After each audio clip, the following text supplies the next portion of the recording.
We want to show you inside right now. Along the north wall here, you see some of the remnants of the flashbangs and devices used by law enforcement, and they also came through and forcibly opened the door. You got to see this hinge right here. You see the devices, an explosive device used, actually blowing the door handle out through this window. It was out in our parking lot a bit earlier, or later yesterday afternoon, rather, while they were cleaning up the scene. But they used rubber bullets and also tasing Baptiste. We see damage to the wall here and also another up over here on the north side to the wall here. We have breaking news for you out of Baltimore County, even as we speak.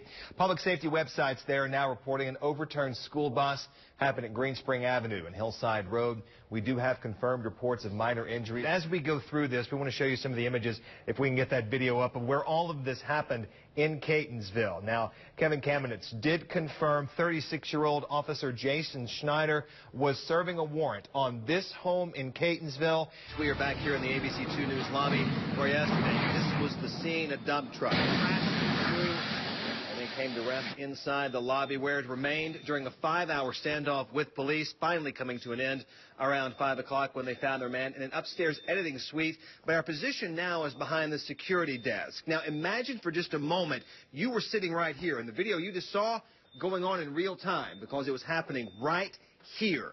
And you can imagine the security crews, Anita Wilson, the name we've been telling you all morning, she moved into action, getting people out of this building as quickly as possible. We told you the man went upstairs to the second floor.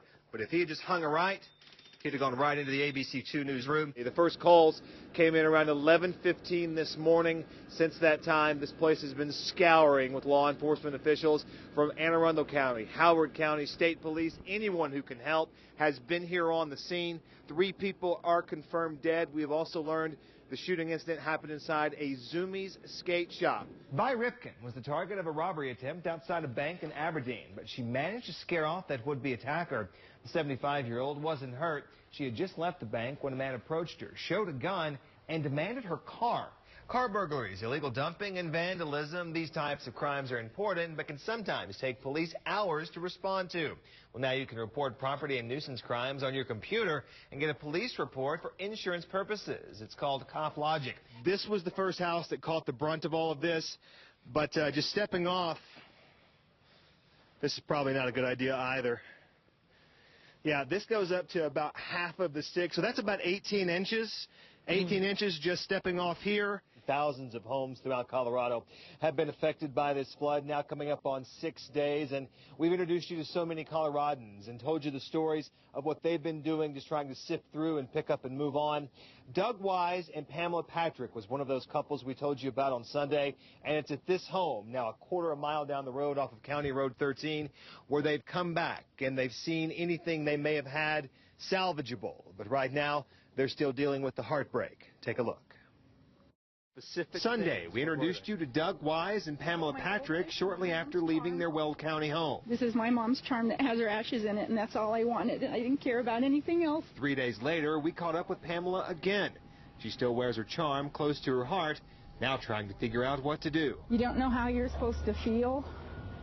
You don't know the things that you're supposed to do. Pamela's trip home was her first since all water had receded, leaving behind a layer of mud and human waste covering everything. What are you expecting to see when you walk in the door? I don't know.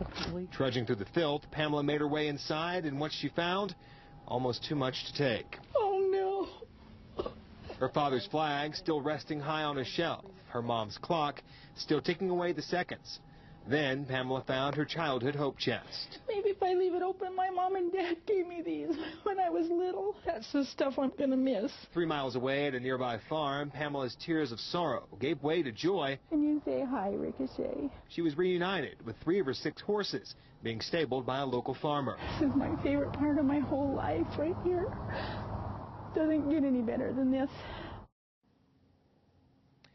And inside that home just off of County Road 13 here in Weld County, there is a banner that hangs on the wall that says, "Greatness is not found in possessions, power, position, or prestige.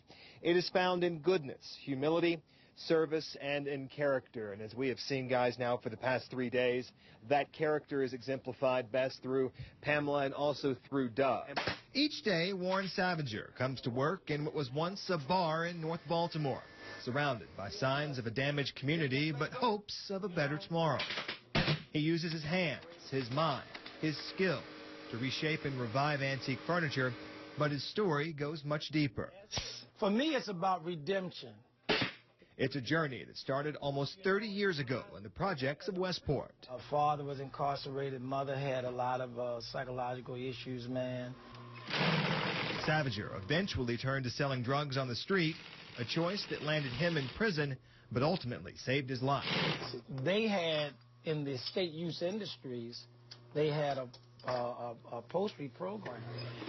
So Savager learned the trade, and when he was released, began his path as a tradesman in upholstery. The old timers showed us how to do everything. So many stories, like we said, coming through these finish lines. Survivors, how long are you a survivor, ma'am? 8 years. 8 years. Tell me your story. My mother died of breast cancer 20 years ago, and because of the research since then, it's kept me alive.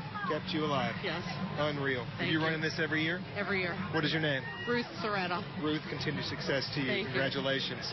Guys, let's go back to the main stage. These stories just keep rolling through.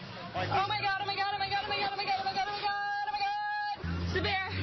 Okay, right up to the point where she says it's a bear, that's exactly what Lynette sounds like before we start every show every morning.